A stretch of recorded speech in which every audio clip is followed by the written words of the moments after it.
Charlie Kirk's murder is turning into one big piece of infotainment, and it ain't all that good.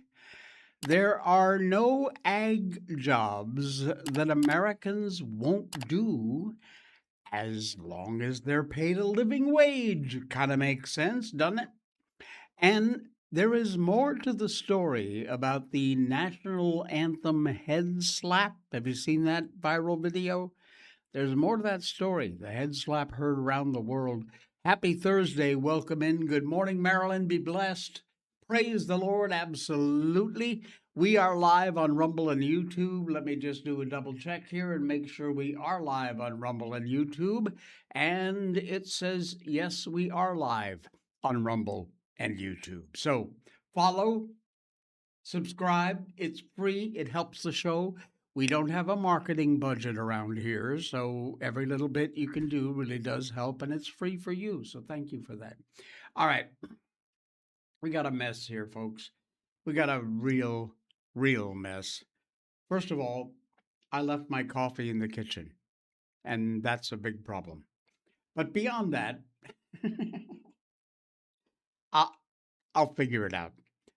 More people are realizing that they are being lied to.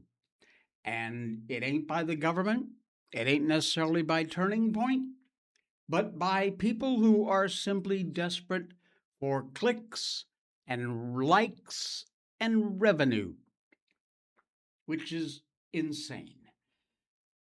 Podcasters Candace Owens, Ian Carroll have put together huge social media revenues from their commentary and theories about Charlie Kirk's murder.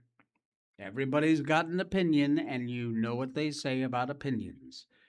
Owens continues to release dozens of episodes investigating Kirk's assassination, which has grown her YouTube channel subscribers to somewhere around 6 million, which has way surpassed the TPUSA founder's own channel. New episode of the podcast with Robbie Starbuck, who is a conservative activist, spoke out about how these evidence-free claims damage the legacy of his lifelong friend. Charlie Starbuck says it's time to expose the Charlie Kirk conspiracy machine that makes money by lying about his murder. Every week, there's a new villain to frame. Every week, a new bombshell that's going to break this wide open. And every week, the last bombshell quietly disappears. This brings us somewhere between, let's say, 800 and 2,000 people who would be involved in the murder of Charlie Kirk. Your theory requires the world's smartest killers to pick the world's dumbest plan, leave the shooter alive, leave his texts intact, and fool everyone except you and Candace Owens. She's a female. She's like, I'm just scared, and like I'm looking online and people are saying they're just saying that like they want me to die, and I'm just so overwhelmed right now, Mr. Vice President. I'm just so overwhelmed. Dab, dab, dab, no tears. I'm so overwhelmed. I think it's disgusting that influencer wars and drama and people saying stupid things to each other has become the narrative instead of a spiritual revival. When you watch Candace, you need to ask yourself, what win is she stacking up? Because right now it looks like the only win is happening in her bank account. Ouch. Ouch. He did an hour-long segment in which Starbuck addressed the conspiracy allegations, all play-by-play. Seems to change with the wind, he says. Every week there's a new villain to frame. In particular, Starbucks sought to take a blowtorch to the conspiracy theories, saying that state actors were secretly responsible for Kirk's death. He says, I'm going to outline all the evidence that a state actor would need to fabricate and all the witnesses they'd need to bribe in order to sustain the conspiracy theories. More people are realizing they're being lied to, not by the government, not by Turning Point, but by people desperate for clicks and revenue. And don't mistake that for me saying that you should always trust the government, because by no means am I saying that. That is Robbie Starbucks. Now, claim number one, Mossad did it. Maybe the most prominent theory that's been peddled to the public is that the Israeli government and the Mossad is to blame for carrying out Kirk's assassination. To debunk that, Starbuck asked a key question. If a Mossad agent were given the order to murder a man, how would he execute it? To find the answer, Starbuck took to the assassination attributed to the Israeli intelligence agencies over the years. When taking out political adversaries, he says, Mossad worked to retain plausible deniability. Dubai, 2010, Mossad agents used fake passports, snuck into a hotel room with Mohammed al-Mabhud, chief logistics officer for Hamas, allegedly procuring weapons for the terrorist brigade. The agents gave him a lethal drug to paralyze him, suffocated, locked the hotel room from the inside, all so that it looked like he died of natural causes. And on, case after case. He says if Mossad really wanted to eliminate Kirk, wouldn't they have done this using some sort of device to quietly inject him with a poison consistent with all the other times they've ever killed anybody? Don't get me wrong, the Mossad I'm not a fan at all. But Starbuck says this theory requires the world's smartest killer to pick the world's dumbest plan. If your target can become a martyr, it creates obstacles you have to consider as a state actor. Their assassinations now requires the buy-in of thousands of co-conspirators. Claim 2, Kirk's assassination was an inside job, implicating Turning Point, the military, Erica Kirk, the lawyers, congressional committees, many of the people in attendance at the event, about 6 different law enforcement agencies, all the people planning and planting the evidence, the medical examiners, the doctors, etc., etc.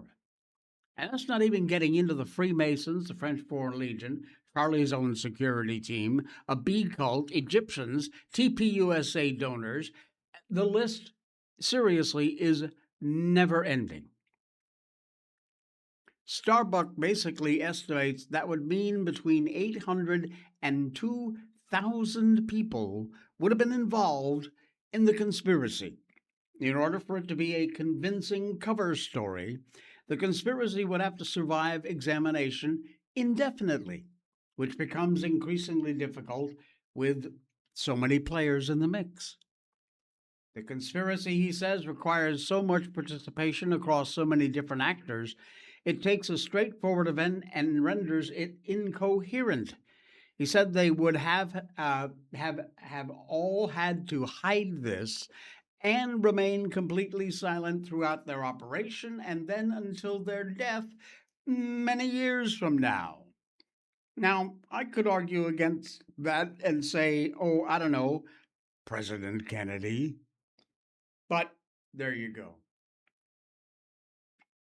Claim number 3 is that Kirk wasn't shot, his mic exploded. Another aspect of that case, drawn a lot of skepticism by the means and the methodology used to kill Kirk. Changing angles claimed by Owen. September 23rd, 2025, I believe Charlie was shot from below. 26th, 2025, we now know Charlie was shot from the back. October 1st, 2025, it's clear Charlie was shot from the front. June 17th, 2026, I've always thought about exploding microphone theory and that it was correct. In recordings, the crowd closest to Kirk looks away at the time of his death towards the direction of the roof when they heard the sound of a gunshot. There were hundreds of people recording on their phones that day. Why no one has come forward from the crowd with video footage showing a microphone exploding, we haven't seen it. We have seen some very odd things happen with his necklace and his shirt, but we have not actually seen that shot. There is a conspiracy theory surrounding the bullets themselves. Apparently, these highly trained black op assassins picked the wrong bullet gun and etched bullets with messages found hidden in the woods outside the UVU campus. Owens pointed to pictures of what appears to be shattered glass in the SUV Kirk was transported to the hospital in, saying the shards are remnants of an exploding microphone. However, Starbuck says he's used that microphone on many occasions and does not recall there being enough glass in the device to make that theory possible. When something unprecedented occurs, conspiracy, of course, becomes very, very tempting to search for meaning in the aftermath of a death that left us all devastated, which is why people are trying to find an explanation worthy of Charlie. The problem is, what is she doing that's actually helping people? Tune all of us out? Get into the Word, pray, think deeply yourself? Watch the whole trial, write out all the inconsistencies, critically think about the evidence. Be a free thinker. As far as I'm concerned, the jury's still out on this whole thing. I run hot and cold on some of these conspiracy theories. I do know one thing. People like Candace Owens and Ian Carroll have drawn a huge following. And with that huge following comes a lot of cash.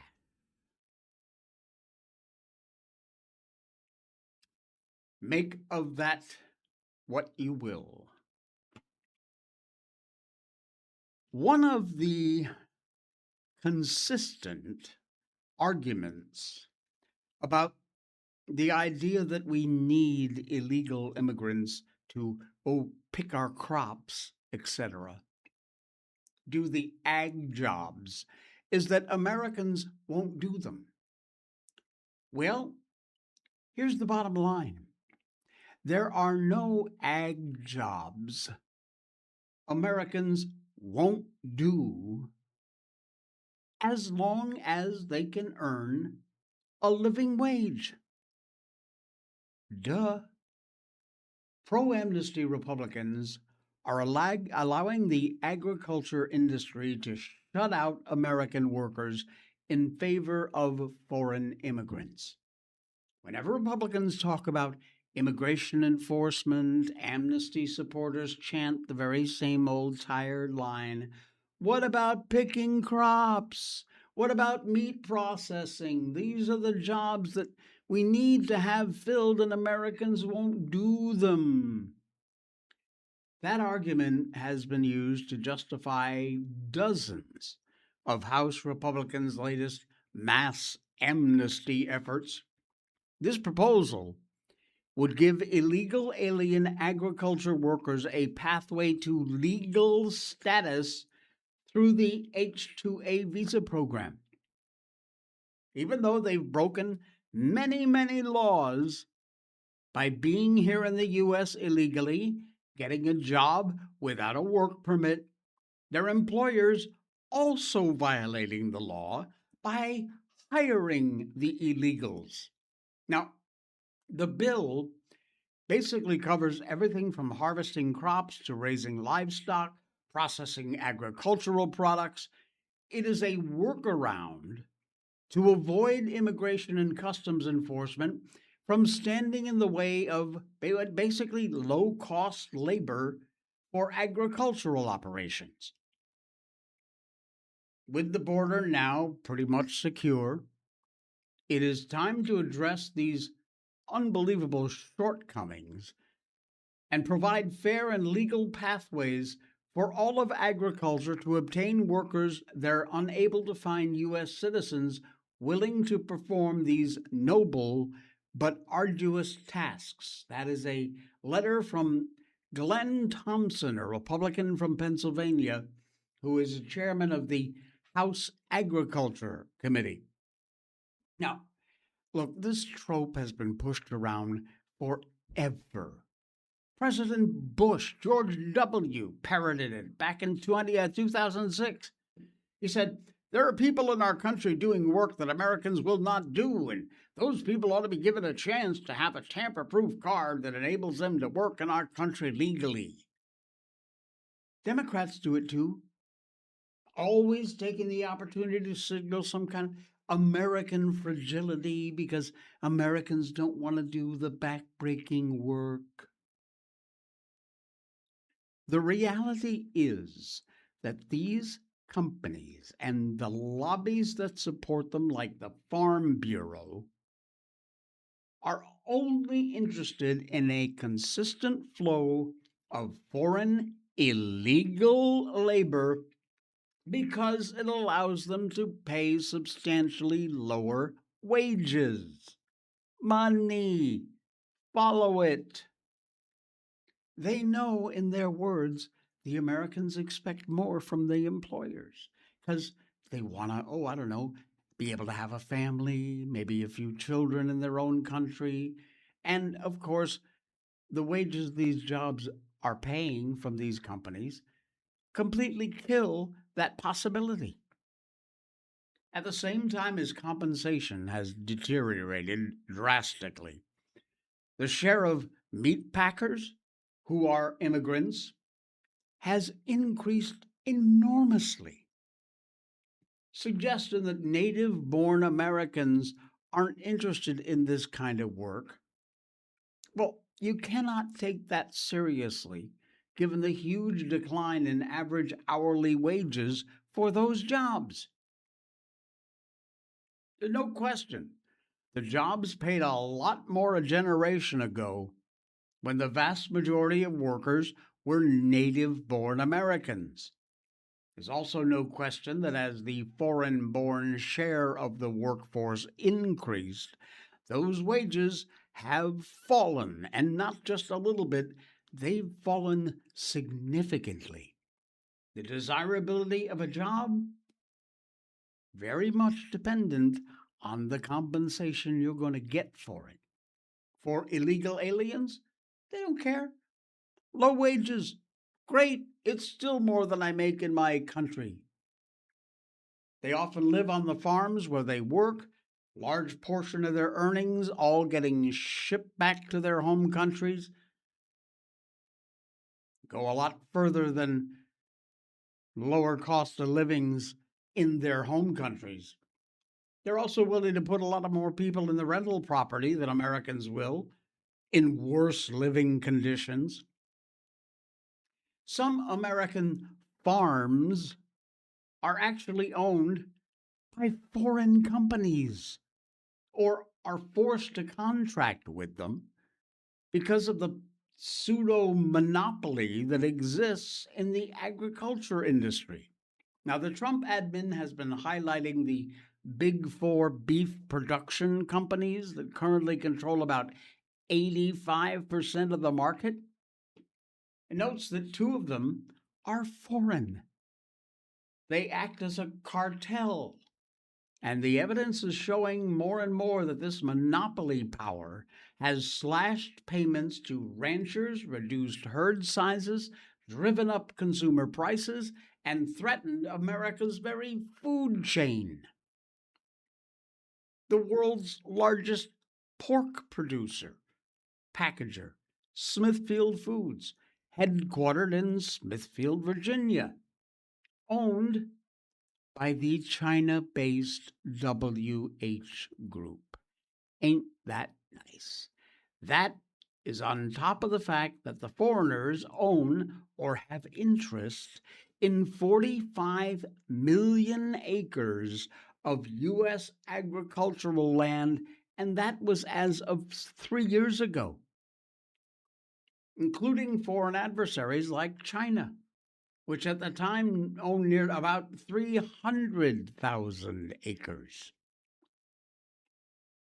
which in practice means foreign companies can buy American farmland, livestock production, processing operations, import even more foreigners into the U.S., virtually unchecked, while some Republicans, like Indiana Lieutenant Governor Micah Beckwith, who also serves with the state's Secretary of Agriculture, say that the kind of amnesty sought in this bill is not something farmers are asking for.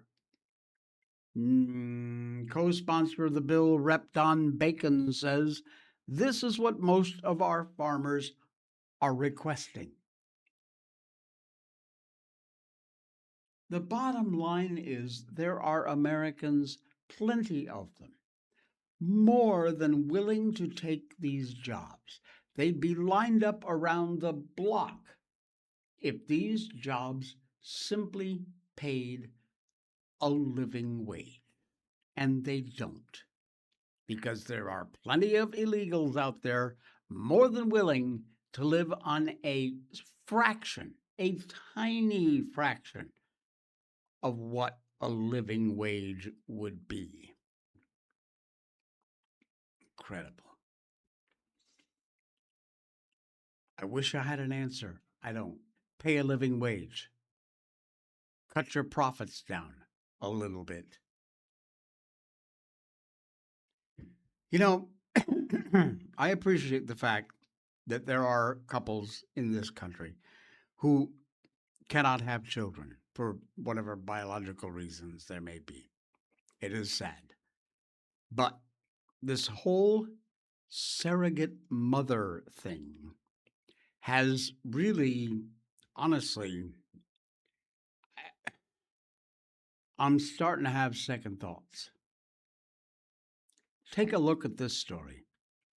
A surrogate mom is fighting for the custody of babies she raised after the purchaser abandoned them.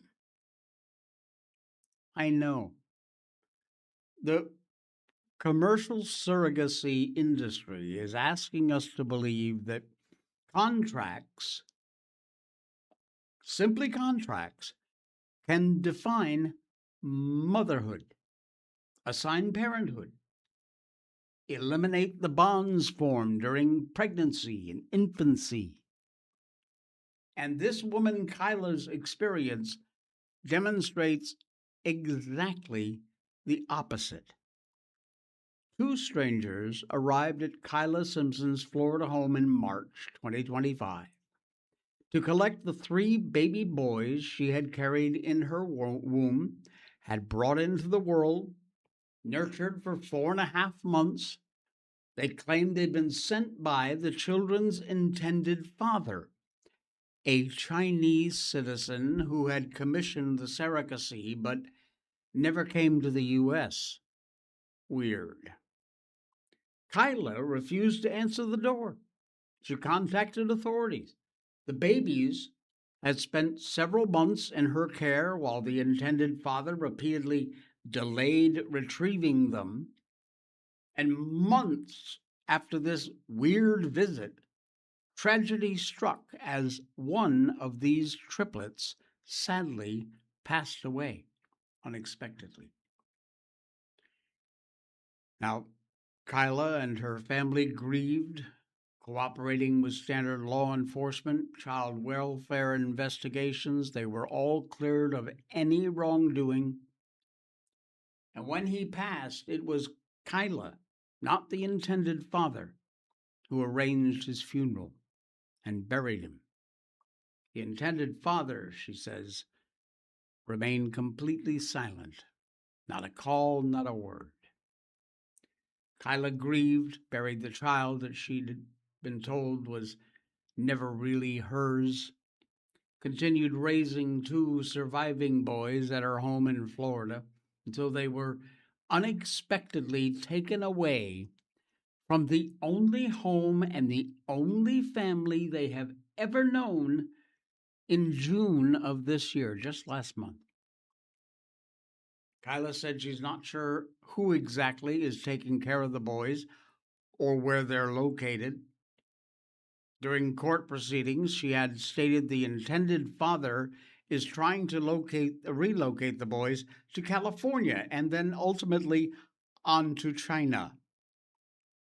Now, the case has drawn the attention of the Attorney General's office in Florida, and James Olthmeyer, Florida's AG, court granted him an emergency motion to intervene and temporarily bar the children from being removed from Florida or the United States at all, while significant legal questions remain unresolved. The court concluded Florida has an important interest in ensuring that custody determinations involving children born and raised in Florida are made according to Florida laws and, more importantly, the child's best interests. Nobody imagines that surrogacy is going to end this way. You should, though. You've got to think of all the possibilities, and sadly, these are some of them.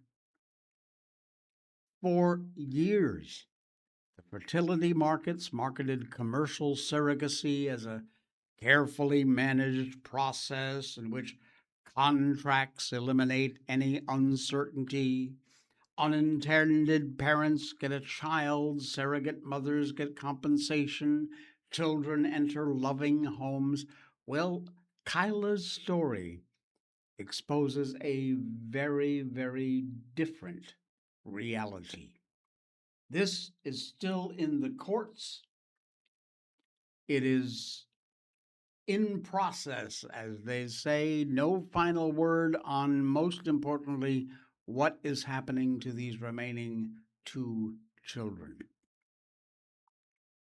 The surrogacy thing, like I said, I keep running hot and cold on it, and stories like this just make me think, man, something ain't right. Something ain't right. The House has passed Trump's Save America Act as part of a NDAA, which now sets up a Senate showdown. And of course, we're going to get rung through the ringer once again from this idiots in the Senate. They passed the authorization bill yesterday afternoon, sending a $1.15 trillion package to the Senate, and Trump's Save America Act was attached.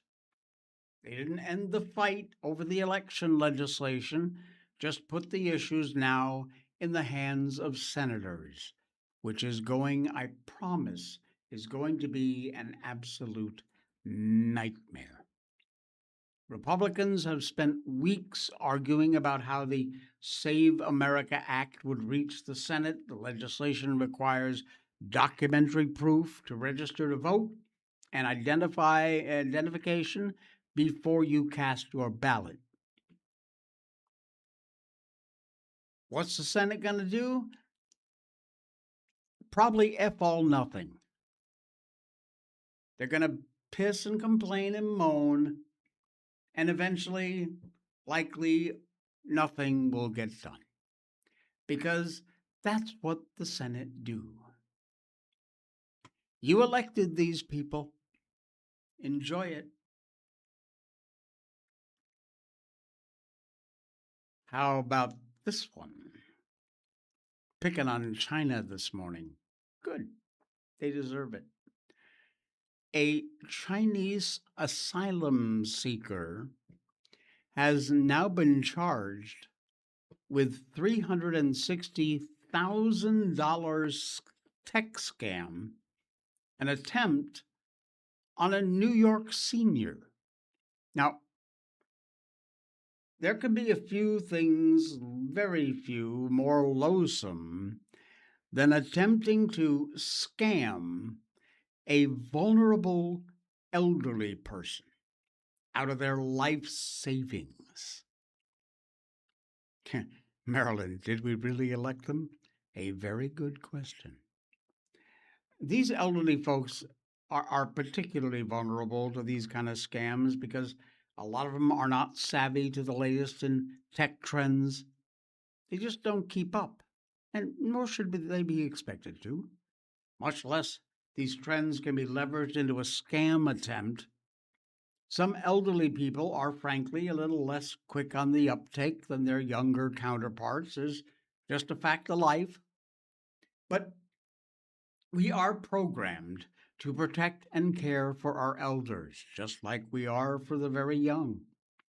So, when a Chinese national, and I might add an asylum seeker, attempts to rip off an elderly New York woman to the tune of $360,000, the only possible reaction to that should be absolute outrage. In New York City, this Chinese national seeking asylum attempted to scam an elderly Buffalo area woman of her inheritance and life savings using an internet fraud scheme while claiming to be a Microsoft security representative. It's the oldest scam in the books. Dee Dee Zhu, 39 years old, arrested in June for conspiracy to commit money laundering and wire fraud, and faced a July detention hearing where Magistrate Judge Jeremiah McCarthy ordered him to remain in custody while the federal case proceeds. So far, so good. Dee Dee Zhu is in the pokey. Dee Dee Zhu is going to stay in the pokey. But the discussion around that decision is kind of an eye-opener.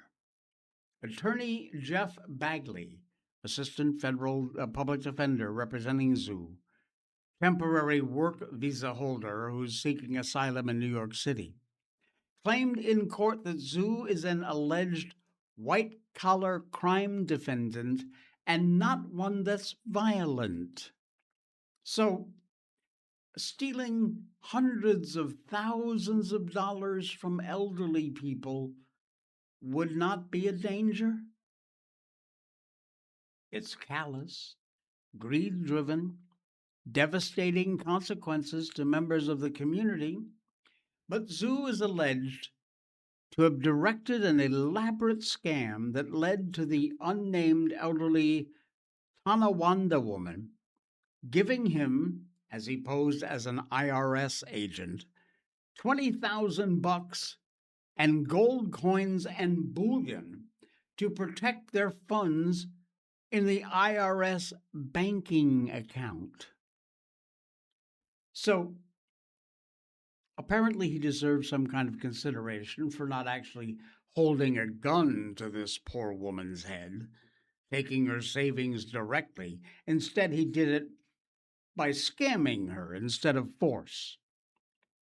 Now, this is one of the most ridiculous arguments that could possibly be made in this case. This attorney is a nudge. There are only basically three possible ways that any financial transaction can be carried out. If it's done by force, done by robbery, or done by deceit. And deceit is fraud. Only a free, open, honest exchange is acceptable, but Zhu attempted one of the others, fraud. And now, Mr. Zhu, sorry, you gotta face the music. Yes, he's entitled to a trial, of course, all the due process that goes with it. But this is a serious accusation, friends. The fact that he didn't actually use physical force, sorry, that doesn't mitigate this in any way, shape, or form as far as I'm concerned. And his claim for asylum? Rip it up, throw it away. You got no shot, pal.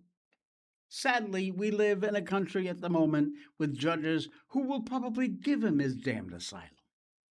But there should be no place in these United States for any kind of an absolute scum like this guy.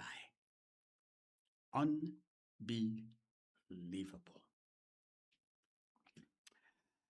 Did you see the national anthem head slap heard round the world? I think I've got a video here to play for you. I don't know. But apparently, there is a lot more to that story than what we were shown. Viewed by millions of people, it was the slap heard round the world. A viral video that captured the internet showed an older man slapping a younger man upside the head at a Chicago Cubs game against the Minnesota Twins on Sunday. And what was the younger man's crime? He refused to stand for the national anthem. In fact, we do have that cut, and here it is.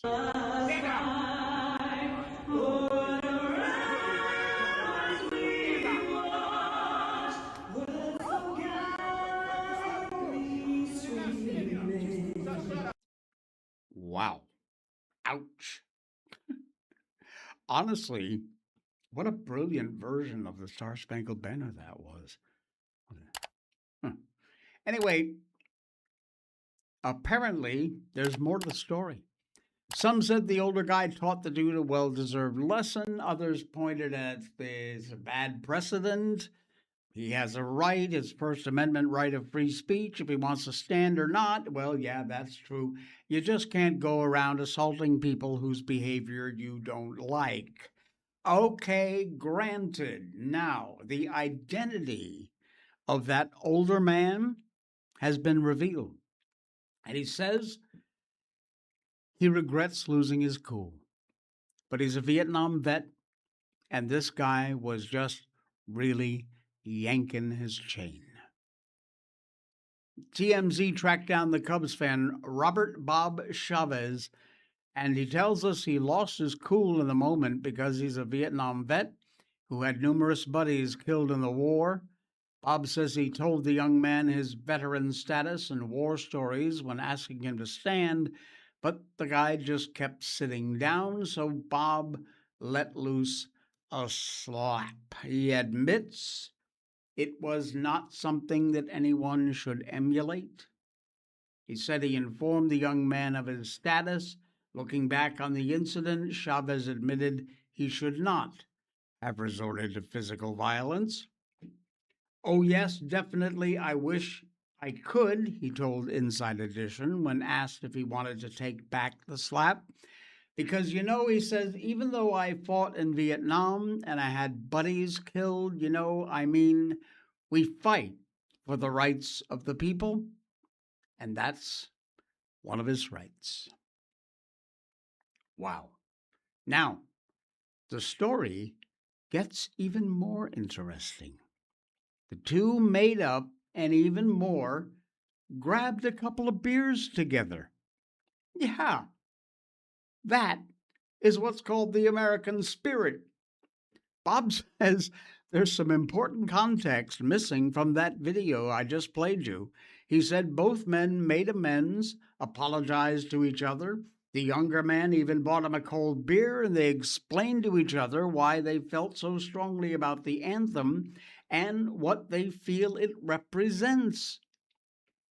Bob says security came over to kick him out, but the young man said, "Please don't, all's good."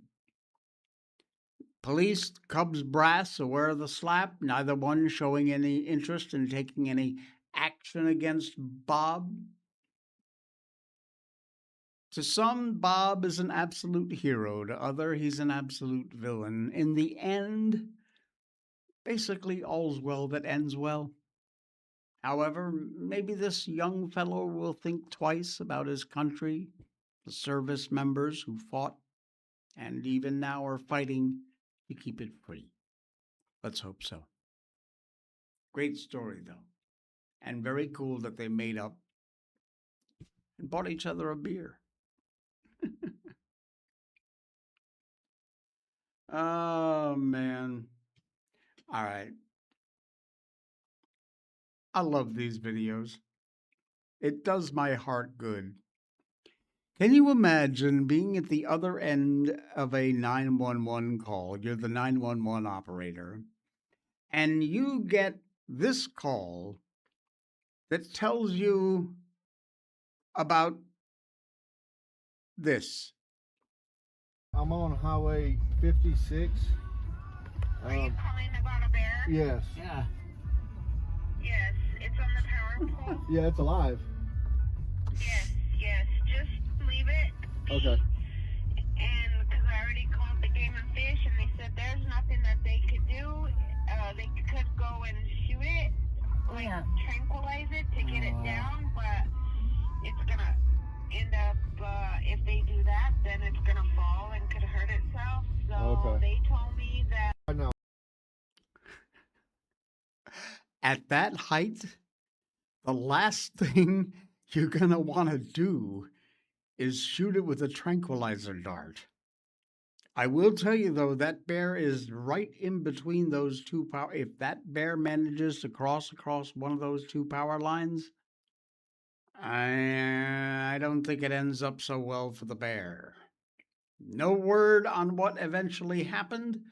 Hopefully, the bear was able to turn himself around, climb himself back down that pole.